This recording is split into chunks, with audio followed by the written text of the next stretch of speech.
Magandang hapon mga kalapatids.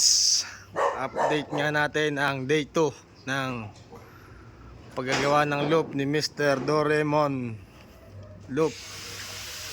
Pare, ano, kamusta ka dyan? Day 2. Day 2 na nga tayo mga idol.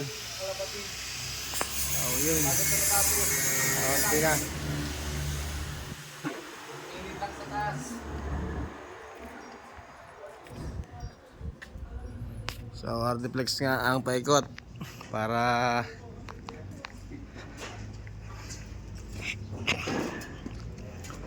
yun, nakita tayo sa kanyang spiral pataas.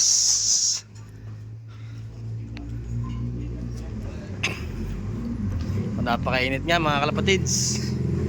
Napakainit pa ng labanan dito sa taas. Init ng labanan. So yun nga mga kalapatids, gi-install na ng sliding door si Idol. Idol, paano gumawa niyan? Mabibigyan natin ng kalaman, ng kaunting kalaman ng mga viewers. Grabe ng paghirap sa kalisod. So yan mga kalapatids, sliding door na lang. At bubong ang kulang. Solid niya ata mga kalapatids. So yan ang kanyang viewing. Ito ang kanyang landing board. Ito yung kanyang pliers mga kalapatid.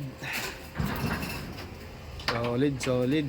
So ito nga mga kalapatids ay stockan niya. Cock section at ito naman ang hand section. So ayan mga kalapatids.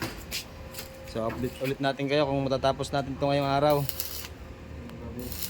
Ngayong gabi pala. Umirit pa eh.